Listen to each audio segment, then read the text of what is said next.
Nouvelle édition, mais aussi nouveau nom et nouveau générique. Bonjour et bienvenue pour un mois de cinéma, la sélection hautement subjective des films à voir dans les semaines à venir. Made in Le Petit Bulletin, bien entendu. Avec ce mois-ci, une sélection de films qui montrent des visions bien diverses de l'Amérique, avec évidemment une petite exception à la fin, pour confirmer la règle. Et on commence tout de suite avec le fabuleux nouveau film de Paul Thomas Anderson, Inherent Vice. It's the tail end of the psychedelic 60s, and paranoia is running the day. If it isn't Charlie Manson, it's the LAPD or the FBI or the mysterious body of something called the Golden Fang. Dans les années 70, en Californie, Doc Sportello est un détective privé un brin enfumé, c'est normal, c'était l'époque où on prenait pas mal de substances illicites, et il est chargé de retrouver un promoteur immobilier mystérieusement évanoui dans la nature. Ça, c'est le pitch de Inherent Vice, le nouveau film de Paul Thomas Anderson.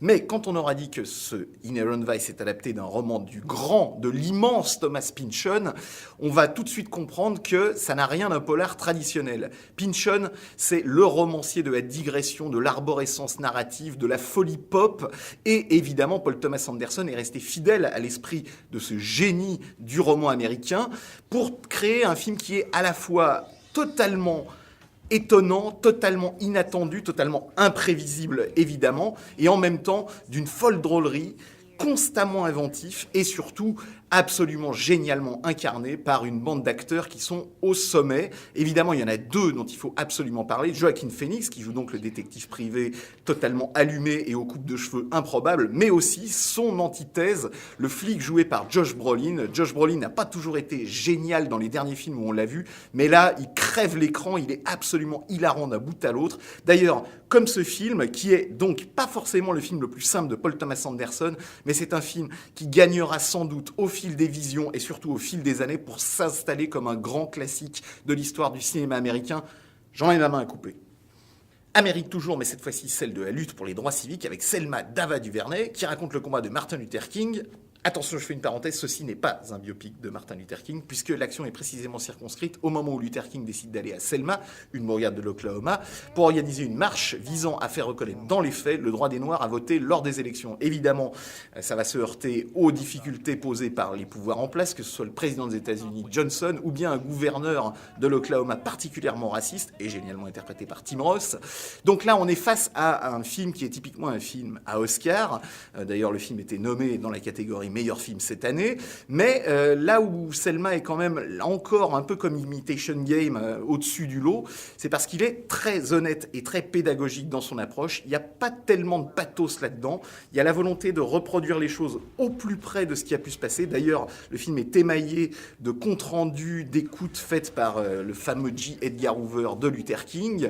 Et puis, il y a aussi une volonté vraiment d'essayer de créer une fresque qui soit à la fois unanimiste et en même temps simple d'accès pour le spectateur. On ne cherche pas à faire de grandes leçons, on cherche juste à vraiment raconter ce combat-là avec les doutes de Luther King, avec aussi parfois sa volonté farouche d'aller jusqu'au bout de son combat. Le film est assez réussi, le film est très classique, mais en même temps il est extrêmement plaisant à voir, un tout petit peu long, mais on prend quand même pas mal de plaisir à voir ce Selma Dava DuVernay. How are you doing, Jerry? Very well, thank you. Do tell. They like me at work? You have the greatest hair, Tom. In the back. It's awesome. L'Amérique, ce sont souvent les cinéastes étrangers qui en font le portrait le plus caustique, et c'est le cas avec Marjane Satrapi pour son nouveau film The Voices. Au départ, The Voices, c'était une pure commande, c'est-à-dire faire un petit film d'horreur fauché, aux États-Unis donc, avec un casting prestigieux, Ryan Phillippe, Gemma Atherton, mais avec Marjane Satrapi et son caractère bien trempé, évidemment, il faut s'attendre à toute autre chose à l'arrivée, puisqu'elle a décidé plutôt de se référer au cinéma d'horreur parodique des années 80, par exemple les films de Sam Raimi ou ceux de Joe Dante, pour dresser le portrait d'un type a priori banal, qui en fait se révèle un dangereux schizophrène qui parle avec ses animaux de compagnie, un chat qui représente la voix méchante dans sa tête et un chien qui représente la voix gentille dans sa tête, et qui va en être amené à tuer un certain nombre de personnes tout au long du film, tout en gardant un sourire radieux, comme s'il était constamment pris dans une glu d'antidépresseurs qui lui permettent de voir la vie en rose. Bien sûr, tout ça dresse une peinture assez décalée et évidemment assez originale de la vie aux États-Unis aujourd'hui, c'est-à-dire d'un côté le cauchemar, de l'autre la vie en rose climatisée, magnifique, où tout est beau, tout est propre et tout est gentil.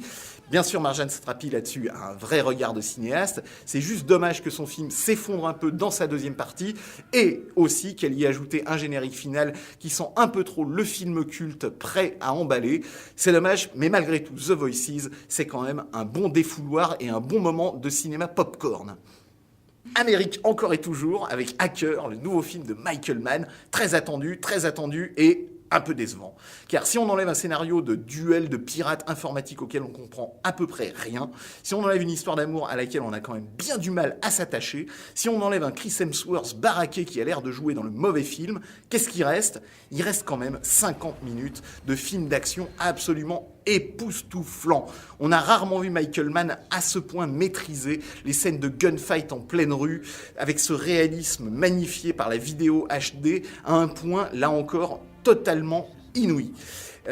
Évidemment, Hacker est un film plein de défauts, mais en même temps, il est tellement rare de voir sur un écran un cinéaste arriver par sa seule mise en scène à transcender un matériau aussi inégal et même parfois assez pourri que celui donc du scénario de Hacker, qu'il faut quand même se déplacer en salle pour se prendre cette claque monumentale, quand bien même elle ne serait qu'une moitié de film.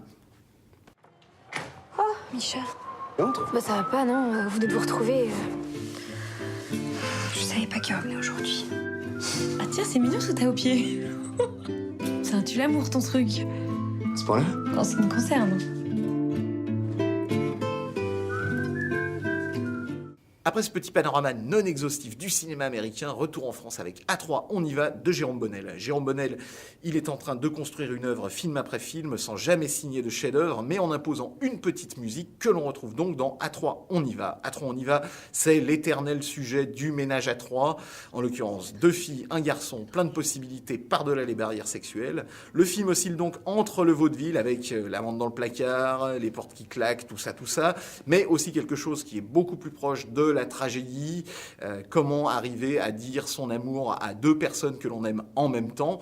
Voilà, Bonnel arrive à partir de ce matériau-là, à faire un film très singulier, souvent plaisant, très bien écrit, particulièrement bien vu, notamment lorsqu'il s'agit de décrire l'environnement professionnel des personnages, notamment le milieu de la justice, qui est assez rare dans le cinéma français. Il est très bien aidé, notamment par une actrice exceptionnelle qui est Anaïs Demoustier, qui elle aussi, petit à petit, arrive à construire une œuvre par-delà tous les films dans lesquels elle tourne.